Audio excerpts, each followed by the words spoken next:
ಕರ್ನಾಟಕದಲ್ಲಿ ಕಾಂಗ್ರೆಸ್ ಪಕ್ಷ BK ಹರಿಪ್ರಸಾದ್ ಅವರು ಅಧಿಕಾರ ತಗೊಂಡಂಥ ಸಂದರ್ಭದಲ್ಲಿ ಪ್ಯಾಲೇಸ್ ಗ್ರೌಂಡಲ್ಲಿ ಒಂದು ಕಾರ್ಯಕ್ರಮವನ್ನು ಆಯೋಜನೆ ಮಾಡಿದರು. ಆ ಕಾರ್ಯಕ್ರಮ ಆಯೋಜನೆ ಮಾಡಿದ್ರ ನಿಮಿತ್ತ ಇಡೀ ಬೆಂಗಳೂರು ನಗರದಲ್ಲಿ ಎಲ್ಲೆಂದರಲ್ಲಿ ಟ್ರಾಫಿಕ್ ಸಮಸ್ಯೆ ಆಗಿತ್ತು. ಆ ಟ್ರಾಫಿಕ್ ಸಮಸ್ಯೆಯಿಂದ ನೀಟ್ ಪರೀಕ್ಷೆಗೆ ಸಕಾಲಕ್ಕೆ ವಿದ್ಯಾರ್ಥಿಗಳು 1-2 ನಿಮಿಷ ತಡವಾಗಿ ಆಗಮಿಸಿದ್ದಕ್ಕೆ ಅವರಿಗೆ ಪರೀಕ್ಷೆ ಬರ್ಕೊಡ್ಲಿಕ್ಕೆ ಅನುವು ಮಾಡಿಕೊಡ್ಲಿಲ್ಲ. ಇವತ್ತು ನರೇಂದ್ರ ಮೋದಿ ಅವರು ಪಶ್ಚಿಮ ಬಂಗಾಳದಿಂದ ಡೆಲ್ಲಿಗೆ ಬಂದಂಥ ಸಂದರ್ಭದಲ್ಲೂ ಕೂಡ ನೀಟ್ ವಿದ್ಯಾರ್ಥಿಗಳಿಗೆ ತೊಂದರೆ ಆಗುತ್ತೆ ಅಂತೇಳಿ 45 ನಿಮಿಷಗಳ ಕಾಲ ಅವರು ಡೆಲ್ಲಿ ಅವರ ಗೃಹ ಕಚೇರಿನಲ್ಲೇ ಉಳ್ಕೊಂಡಿದ್ರು. ಯಾಕೆಂತಂದರೆ ವಿದ್ಯಾರ್ಥಿಗಳ ಭವಿಷ್ಯ ಒಂದು ಟೈಮ್ ಹಾಳಾದರೆ ಅವರ ಜೀವನದ ಜೊತೆ ಚೆಲ್ಲಾಟ ಆಡೋದು ಬೇಡ ಅಂತ. ಆದರೆ ಕಾಂಗ್ರೆಸ್ ಪಕ್ಷ ತನ್ನ ಪಕ್ಷದ ಸಂಭ್ರಮಾಚರಣೆಗೆ ಟ್ರಾಫಿಕ್ ಜಾಮ್ ಮಾಡಿ ವಿದ್ಯಾರ್ಥಿಗಳ ಭವಿಷ್ಯಕ್ಕೆ ಕೊಳ್ಳಿ ಇಟ್ಟಿದೆ. ಹಾಗಾಗಿ ವಿದ್ಯಾರ್ಥಿಗಳಿಗೆ ಗ್ರೇಸ್ ಮಾರ್ಕ್ಸ್ ಕೊಡಿಸ್ಲಿಕ್ಕೆ ರಾಜ್ಯ ಸರ್ಕಾರ ಅನುವು ಮಾಡಿಕೊಡ್ಬೇಕು.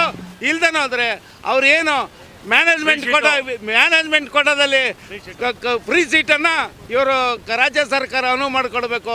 ಇಲ್ದೇನೆ ಇದ್ರೆ ಈ ವಿದ್ಯಾರ್ಥಿಗಳ ಶಾಪ ತಟ್ಟದೇ ಬಿಡೋದಿಲ್ಲ.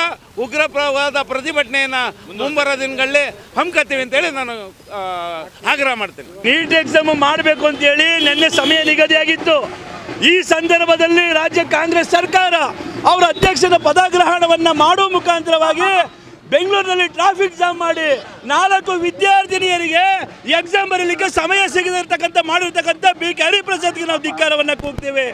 ನರೇಂದ್ರ ಮೋದಿ ಅಂತ ಸರ್ವೋಚ್ಚ ನಾಯಕರು, ಈ ದೇಶದ ಪ್ರಧಾನಮಂತ್ರಿಗಳು ವಿದ್ಯಾರ್ಥಿನಿಯರಿಗೆ ತೊಂದರೆ ಆಗಬಾರ್ದು ಅಂತೇಳಿ 45 ನಿಮಿಷಗಳ ಕಾಲ ವಿಮಾನ ನಿಲ್ದಾಣದಲ್ಲಿ ಕೂತಿದ್ರು. ಅದಲ್ವ ನಾಯಕತ್ವ ಅಂತ ಹೇಳಿದ್ರೆ? ಅದು BK ಹರಿಪ್ರಸಾದ್ ಅವರು, DK ಶಿವಕುಮಾರ್ ತನ್ನ ಅಧಿಕಾರವನ್ನು ಬಳಸಿಕೊಂಡು ವಿದ್ಯಾರ್ಥಿಗಳಿಗೆ ತೊಂದರೆ ಕೊಟ್ಟು ಇವತ್ತು ಎಕ್ಸಾಮ್ನಲ್ಲಿ ಕೂರಿಸಿಲ್ಲ. ಆದರೆ ಆ ವಿದ್ಯಾರ್ಥಿಗಳಿಗೆ ಅನ್ಯಾಯ ಆಗಿದೆ. ಆ ಅನ್ಯಾಯವನ್ನು ಭಾರತೀಯ ಜನತಾ ಪಾರ್ಟಿ ಮಂಡ್ಯ ನಗರ ಘಟಕ ಹಾಗೂ ಮಂಡ್ಯ ಜಿಲ್ಲೆ ಖಂಡಿಸುತ್ತೆ. ಕರ್ನಾಟಕ ನ್ಯೂಸ್ ಡಿಜಿಟಲ್ ಚಾನಲ್ ಅನ್ನು ಈಗಲೇ ಸಬ್ಸ್ಕ್ರೈಬ್ ಮಾಡಿ. ಧನ್ಯವಾದಗಳು.